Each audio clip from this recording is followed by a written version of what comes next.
Muchísimas gracias. Un saludo cordial a todos los colegas, amigos y amigas que el día de hoy se encuentran presentes en este evento académico.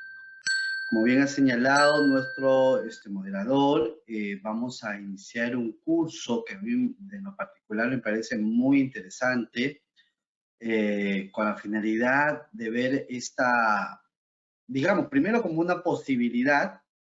Segundo, cómo verificar la forma, cómo lo debemos de hacer y cómo lo podríamos hacer, que no es otra cosa que la aplicación de la mediación dentro del derecho de familia, ¿no? Ustedes saben muy bien que la figura que utilizamos en Perú es la conciliación.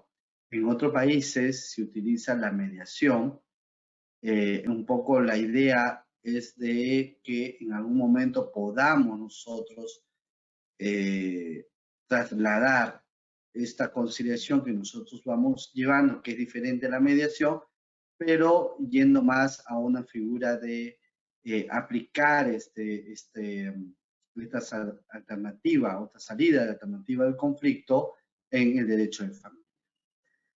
Otros países lo han implementado. Yo tengo un poco la experiencia de Estados Unidos, cómo inició Estados Unidos la mediación y cómo se volvió muy importante con la finalidad de reducir los casos en el proceso judicial. Claro está que en Perú es muy usual que el litigio, litigamos mucho en Perú, ¿está bien? Sin embargo, la única forma de llegar a reducir la carga procesal, pero sobre todo resolver conflictos sin esta eh, posibilidad de frustración porque perdí o gané un caso, porque en el proceso judicial es así, se resuelve mediante la mediación familiar. Evidentemente tiene sus características distintas a la mediación en general, porque tiene o está revestida en todo caso con principios del derecho de familia que es importante que nosotros lo tengamos en cuenta. El día de hoy vamos a hacer una suerte de introducción respecto al concepto de mediación familiar, pero para eso forzosamente tenemos que pasar para comprender un poco qué cosa es la familia, qué cosa es el derecho de familia, porque a través de los otros clases vamos a transitar mucho por muchas figuras jurídicas del derecho de familia, como es el matrimonio, la unión de hecho, la patria potestad.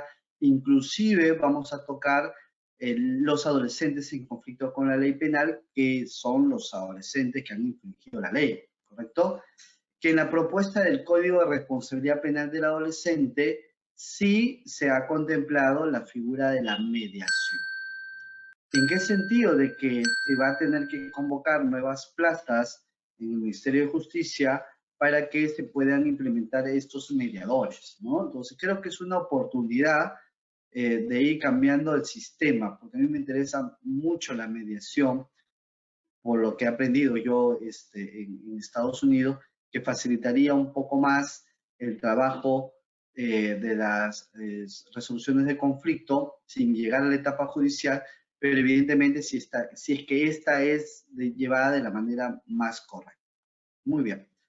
Entonces, vamos a iniciar. Primero, tenemos que comprender un poco cómo ha ido evolucionando la figura de la familia. Desde la Constitución de Weimar en Alemania en 1919, en la cual el matrimonio era el fundamento de la vida de familia, es decir, la familia nacía del matrimonio, era un sistema en el cual se protegía a la familia matrimonial. Perú no era ajena a ello. También nosotros, durante muchos años, mediante nuestras constituciones, hemos protegido la conservación y el crecimiento de la nación mediante el sostenimiento de la familia matrimonial.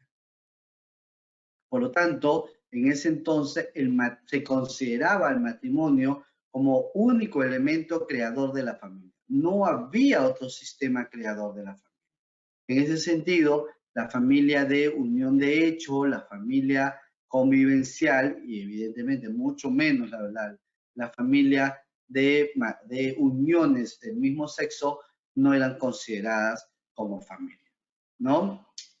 Por lo tanto, el modelo de familia matrimonial era el tradicional y el nuclear, el que de alguna forma el Estado imponía a las personas, a los ciudadanos y ciudadanas, para que pudieran proseguir en esa misma línea. Por lo tanto, en una familia matrimonial se podía ejercer todos los derechos personales y patrimoniales que venían de la mano con este. Sucesión intestada, pensiones, sociedades gananciales. Bueno, las sociedades gananciales se fueron modificando a través de los años, pero digamos que en una estructura ya consolidada de la familia matrimonial tenías todos esos derechos, ¿no? En esta familia matrimonial se consideraba al varón como cabeza de familia, lo que nosotros conocemos en el derecho italiano, en el derecho romano, como el pater familia, ¿no? El padre de familia, que era, en todo caso, la imagen era justamente el padre, el varón, ¿no? Como sostén económico, social y de todos los derechos que emanaba el vínculo familiar. Y las mujeres realizaban solamente las labores domésticas. Por eso que aún tenemos nosotros en nuestro Código Civil algunos rezagos de normas en la cual se mantiene la interpretación del pater familia y la relegación de las mujeres dentro del ámbito familiar. Evidentemente, muchas de estas normas no son aplicadas en la actualidad porque han dejado de tener uso a razón de los cambios sociales, pero también no son aplicadas porque vulnerarían derechos convencionales y derechos constitucionales si es que se prioriza al pater familia solamente al varón. Nuestra Constitución del 79, en su artículo 5, establecía que el Estado protege al matrimonio y la familia como sociedad natural e institución fundamental de la nación. Esto es lo que hacía, de alguna forma, establecer que la prioridad para el Estado era el matrimonio y la familia dentro del matrimonio. No se concebía en ese momento que podrían existir otros tipos de familia. Y eso lo hemos mantenido inclusive a pesar de la modificación, que lo vamos a ver más adelante, de la Constitución de 1990. Lo hemos venido entendiendo poco a poco conforme se ha ido interpretando, sobre todo en el Tribunal Constitucional, ese nuevo modelo de familia. Y esto se repercutía en otras, en nuestras normas adjetivas, como por ejemplo el Código Civil de 1936, en la cual se admitía la filiación ilegítima y la filiación legítima, ¿correcto? La filiación legítima era aquella que nacía del matrimonio y la filiación ilegítima era aquella que era fuera del matrimonio.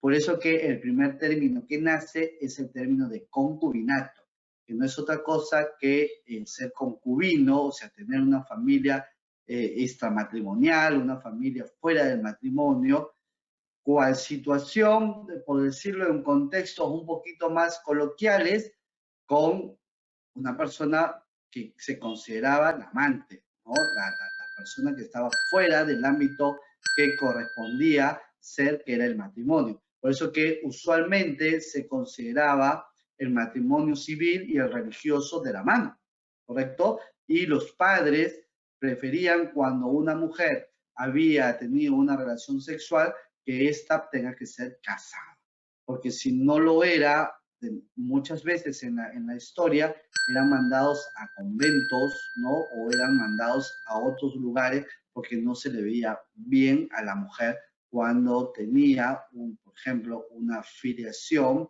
o un hijo de una filiación ilegítima, ¿correcto? Entonces existía una diferenciación entre los hijos, aquellos que habían nacido dentro del matrimonio llamados legítimos y aquellos que habían nacido fuera del matrimonio llamados no legítimos o ilegítimos, ¿correcto? Y por lo tanto los derechos que les alcanzaba eran totalmente distinto, diferente, diferenciado, diría yo en la actualidad, hasta discriminatorios, ¿no? En ese sentido, la aceptación común del término de familia lleva a que se le reconozca como aquel grupo de personas que se encuentran emparentados y comparten el mismo techo. Era lo que nosotros considerábamos durante mucho tiempo la figura de familia. Se pretendía englobar a la familia nuclear conformada por los padres, los hijos, que se encontraban bajo la autoridad de aquello. Era la típica familia americana, la que nosotros hemos tenido como parte de nuestra cultura televisiva, de libros, de formaciones, todo lo que estaba fuera de ese tipo de estructura no estaba permitido. Consecuentemente, la perspectiva jurídica tradicional de familia estaba formada por vínculos jurídicos familiares que hallaban su origen en el matrimonio, en la filiación y en el parentesco. Sin embargo, el Estado peruano, ya a través de nuestra historia, ha venido suscribiendo tratados internacionales que empezaron a cambiar un poco la mirada de lo que nosotros consideramos como familia. Por ejemplo, el Pacto Internacional de Derechos Civiles y Políticos, en su artículo 23, establece en todo caso la familia como un elemento natural y fundamental de la sociedad. Y el artículo 17 de la Convención Americana sobre Derechos Humanos, de igual forma, establece que la familia debe ser protegida por la sociedad y el Estado, ¿no? Sin embargo, cuando se hace la interpretación de estas normas internacionales, no establece de manera ligada al matrimonio a la familia. Evidentemente, es un derecho que toda persona tiene a celebrar un matrimonio, pero esta, conforme a la interpretación de la Corte Interamericana de Derechos Humanos y los informes de los organismos internacionales de Naciones Unidas, han establecido de que no necesariamente el matrimonio está unido a la familia. Por lo tanto, la familia es una institución jurídica independiente del matrimonio. Esto se comprendió cuando se redactó la Constitución de 1993 y se estableció esta división, en la cual se protege a la familia y se promueve el matrimonio. Por lo tanto, la familia recobra un espacio independiente en nuestra Constitución conforme lo establecen los tratados ya señalados. Y el matrimonio se configura como una institución jurídica independiente de la familia. Por lo tanto, no estaríamos nosotros en la actualidad a una familia matrimonial, sino también a la posibilidad de otros tipos de familia. Esto también se ve reforzado en modificaciones posteriores de nuestra norma sustantiva, incluso en interpretaciones de la misma, ¿no?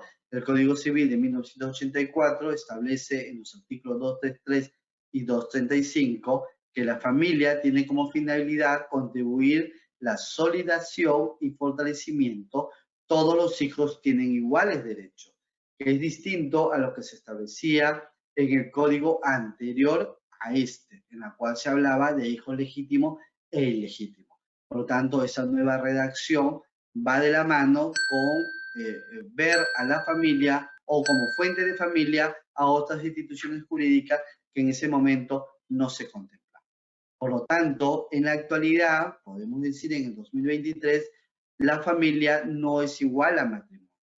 La familia, el matrimonio es un tipo de familia o un tipo de generador de familia, pero no es, digamos, el todo como lo hemos venido estableciendo hace muy poco en realidad, ¿no?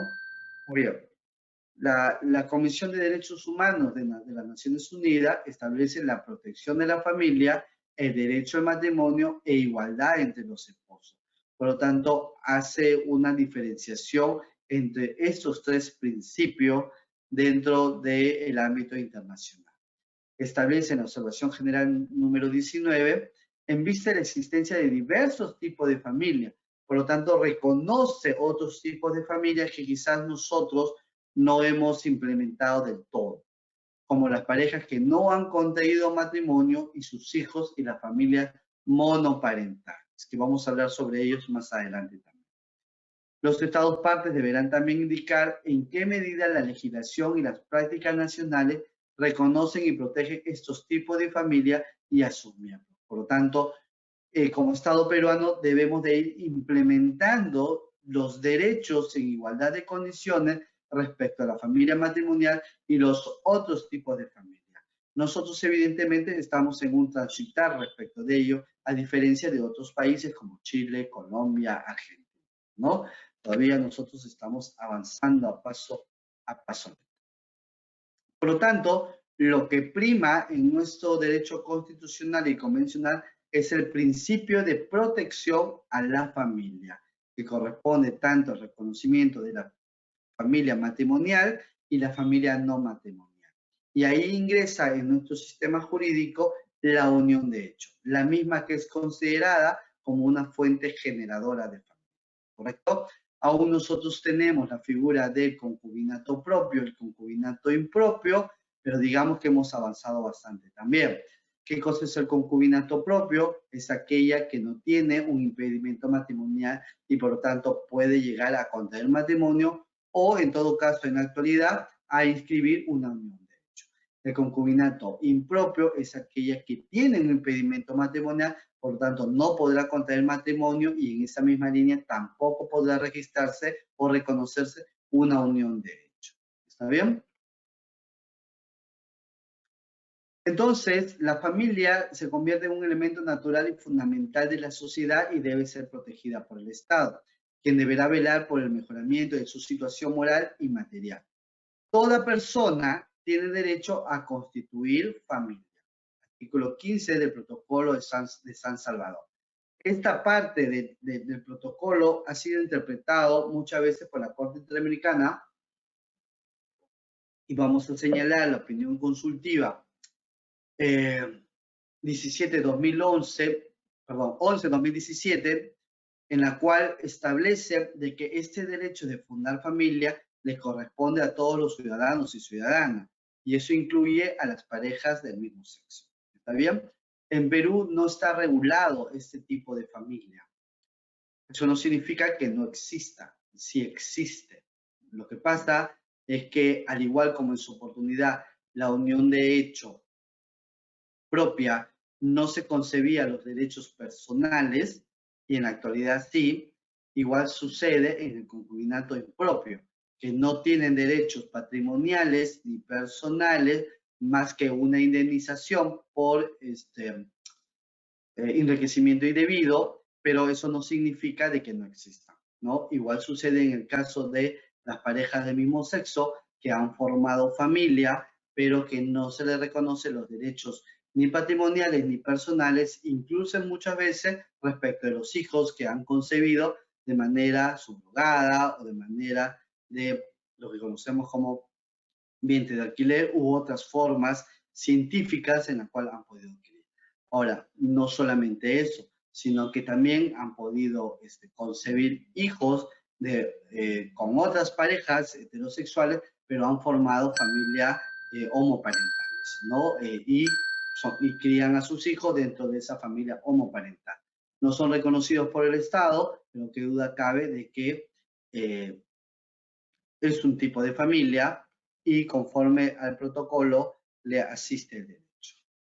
Por lo tanto, no debe importar el tipo de familia. Sin importar el tipo de familia, el Estado está obligado en tutelar cada una de ellas, que todas merecen protección por injerencia del Estado y la sociedad. Entonces, la familia, estas matrimoniales tienen derechos de formar familia. La familia trasciende al del matrimonio, ¿está bien? Extinguiendo totalmente, conforme a nuestra Constitución, el matrimonio como una fuente única de familia. Vamos a hablar un poco de la doctrina, cómo ha ido evolucionando el concepto de familia. Por ejemplo, el profesor Benjamín Aguilar Llanos nos habla que las familias peruanas no tienen como único origen el matrimonio, en tanto que la familia se origina igualmente en las uniones de hecho, ¿no? Que sin haber pasado por el registro civil, constituyen familias cumpliendo con todas las responsabilidades que se dan en las familias matrimoniales. Asimismo, es de conocimiento público que la Constitución establece el deber del Estado de proteger a las familias. ¿Se dan cuenta la forma como miramos en la actualidad, cómo la doctrina acepta esa nueva interpretación de la familia, a diferencia de la doctrina anterior, cuando mirábamos solamente la familia matrimonial, ¿no? Por otro lado, Alejandro Kusiakovich Villaram, en la doctrina comparada, establece que la familia es el lugar natural de acogimiento de un ser humano, cualquier sea la estructura de familia que imaginemos o que se tenga en una sociedad. Mire cómo esta interpretación es mucho más amplia. No se restringe, a diferencia de la doctrina peruana, solamente a la familia matrimonial y la familia de unión de hecho, sino que dice es el acogimiento a un ser humano, porque es perfectamente posible, por ejemplo, adoptar a miembros de la familia, en todo caso, tener como acogimiento familiar, que es otra institución jurídica en la cual también se forma familia. ¿Está bien? Por lo tanto, cualquiera sea la estructura familiar, eso también lo vamos a estudiar, porque lo que tenemos que llegar, lo que intento llegar, es justamente a los conflictos familiares, cómo se dan los conflictos familiares. ¿Está bien? Y por tanto, es el lugar llamado a garantizar la sobrevivencia inicial del ser humano, del nacido vivo, de brindarle no solo sobrevivencia física, sino emocional, afectiva, el hecho de atención, protección y de provisión de estímulo. Inclusive esta doctrina es del 2007, a diferencia de la peruana, que es del año 2017. La mirada de familia que tiene, en este caso Colombia, es mucho más amplia que la que podemos tener nosotros acá en Perú. Muy bien. Entonces, la familia es una parte de la sociedad. En ese sentido, cada uno de los integrantes que formamos la familia evolucionamos, cambiamos, ¿no? Y nuestro desenvolvimiento interactúa, depende a diferentes factores internos. El biológico, el emocional y el psicológico, así también como factores externos como el social. Por lo tanto, no somos una situación estática, somos una situación dinámica y por lo tanto cada tipo de familia va a ser distinto dependiendo evidentemente aparte de nuestra unión hay características biológicas, no solamente física, sino también esta característica biológica comparte nuestra forma de comportamiento, nuestra forma de pensar, nuestra forma de hablar, etcétera, etcétera. Pero también existen factores emocionales dentro del grupo familiar. No todos tenemos el mismo comportamiento emocional. Y evidentemente el psicólogo también. Los factores externos aún más todavía, porque no es lo mismo una familia que es del interior del país, una familia que es de una comunidad, una familia de una tribu, a una familia de una sociedad en la cual se encuentra en la capital urbana, ¿correcto? Que tiene otras características distintas, ¿no? Igual situación, tenemos que ver las características de una sociedad en la cual hay mayor educación, aquellas que tienen vulneración de derecho a educación.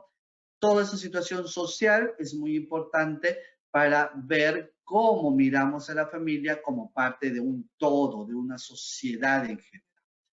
La familia como perspectiva sistemática.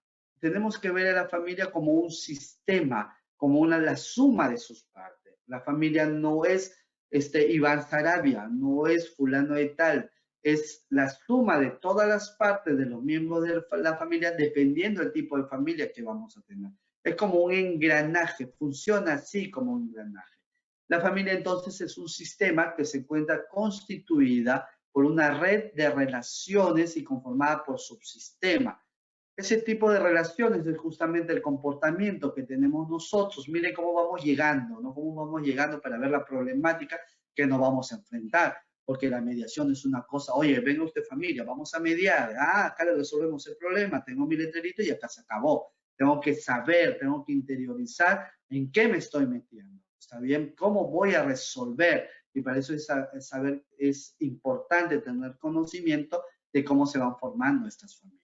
Entonces, la familia como sistema es muy importante porque las relaciones en las cuales tengo yo con mi cónyuge, tengo yo con mis hijos, tengo yo con mis padres, es trascendental, ¿no? Y ahí se empiezan a formar subsistemas dentro de un sistema mucho más grande.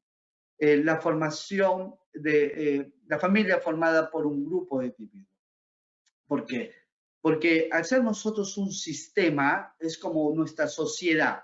Nuestra sociedad está formada por diferentes sistemas, ¿correcto? Y para que esta relación entre nosotros, los ciudadanos peruanos y peruanas, hacemos reglas. Reglas civiles, reglas penales, reglas laborales, ¿no? Que nos permiten a nosotros mantener un orden. Igual sucede al ver a la familia como un grupo de individuos. Convivimos, y si no tenemos normas, no tenemos reglas dentro de este sistema formado de individuos, bueno, pues se va a convertir esto en un caos, ¿no? Se va a convertir esto en una situación de descontrol. Es importante las reglas y las normas.